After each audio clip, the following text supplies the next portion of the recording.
This news update is brought to you by... So, I'm meeting Rico later. Gotta check in with the girls, but first, let me check my usage on the MyLime app. Now, what should I wear? Hashtag sexy. He's here.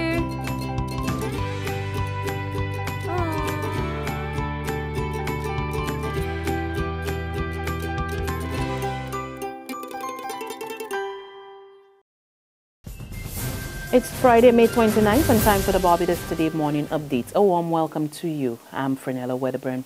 Our focus this morning is on the controversial game called the Charlie Challenge. The Ministry of Education is investigating reports of strange and disturbing student behavior at some schools after the game was reportedly played. The game, which is making the rounds on social media, is fueled by speculation that players can connect with a dead Mexican spirit known as Charlie. It involves placing two pencils on a piece of paper in the shape of a cross with the words yes and no, and calling the name Charlie twice and asking if they can play. It is alleged that if Charlie is there, the pencils will move to indicate his answer. The game is said to mirror that of the Ouija game.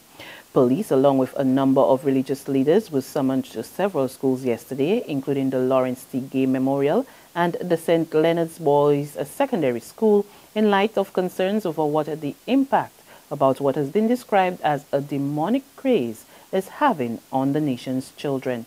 Retired Anglican Bishop of Barbados, Reverend Dr. Rufus Broom, gave his take on the situation. Evil is real in the world, and it is not just not just evil individuals, but I think we have to deal with evil systems, the evil powers that work, trying to work against God's power. And within the scriptures, we read about Jesus casting out demons. And the sad thing is up to, I suppose, the 20th century, people started talking about demons as if this was a kind of primitive way of dealing with mental health and all of that. I think people are beginning to come around to seeing that evil is real in the world. Pastor in charge of the Restoration Ministry, Senator Reverend David Duran, says the game is one that should not be tampered with by children. We need to avoid these things. That's why parents will need to step up and make sure their children are not involved in this. And I think also the Ministry of Education will have to make a decision immediately to forbid this game from being practiced in the school.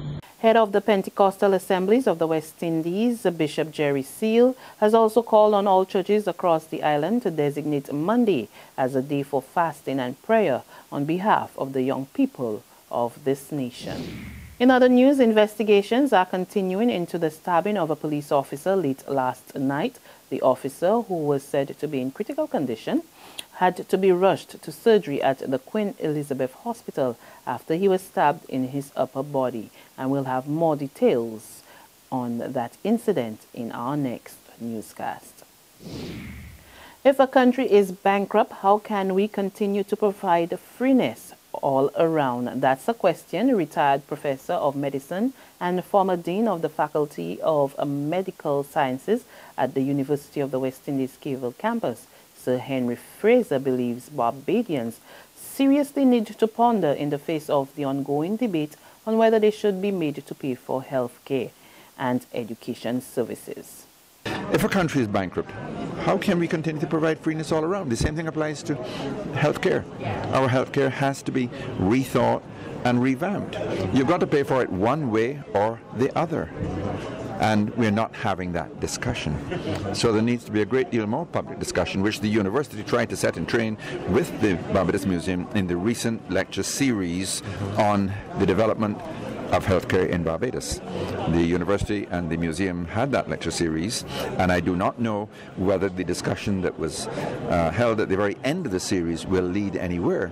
But I haven't heard that it has. I haven't heard of any plans.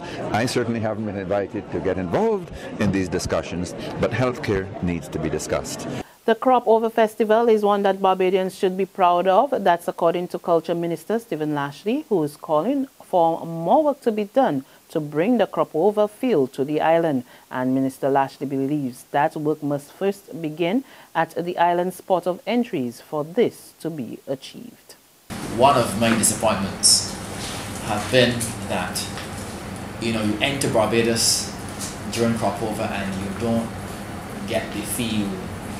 It's like a regular thing, and you go to other countries. Certainly, for example, I can make this comparison because maybe we need to get a sense of what happens in other countries. But certainly, when they entered Trinidad for Carnival this year at the Piarco International Airport, I was under no misunderstanding at all or illusion that Carnival was happening in Trinidad. I want to be under no illusion that Cropover is happening in Barbados. There's regional and international news after this short break. Farley Hill, Crane Beach, fried chicken at Pug's Bar. All parts of Barbadian life that some might know, but others don't. So join me, Katrina Marshall, as I go about town and across country, peeking into tucked away districts and liming with the people who bring them to life. About town and across country, coming soon to Barbados Today, news you can trust.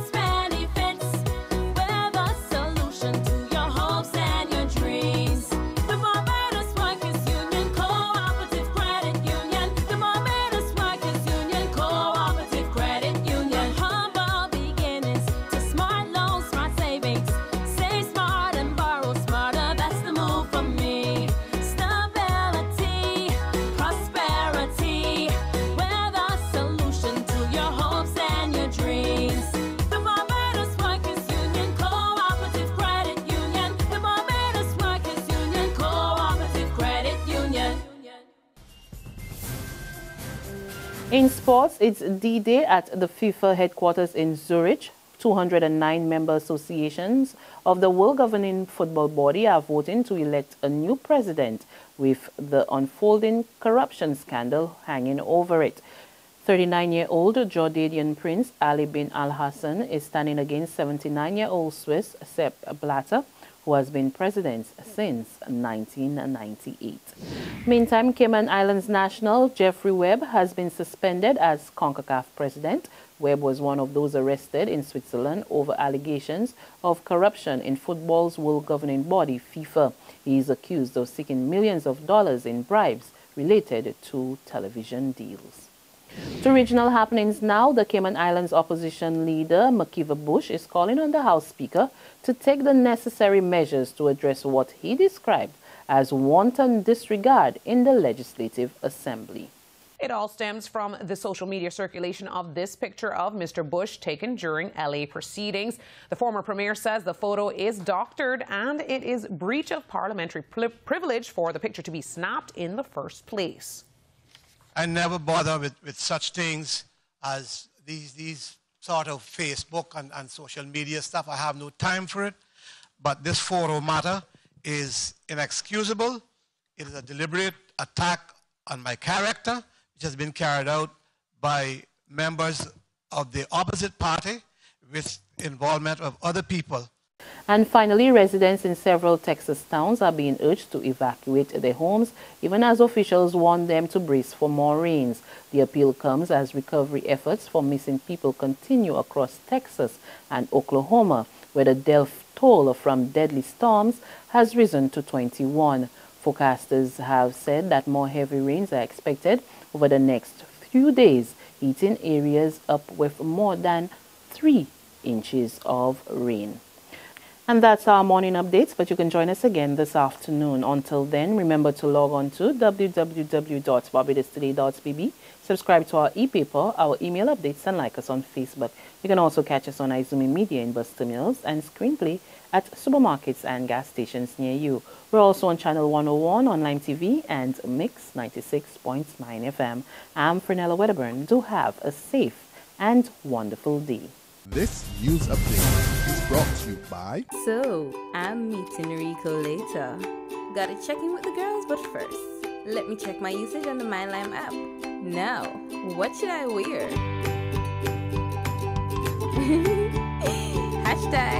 #sexy.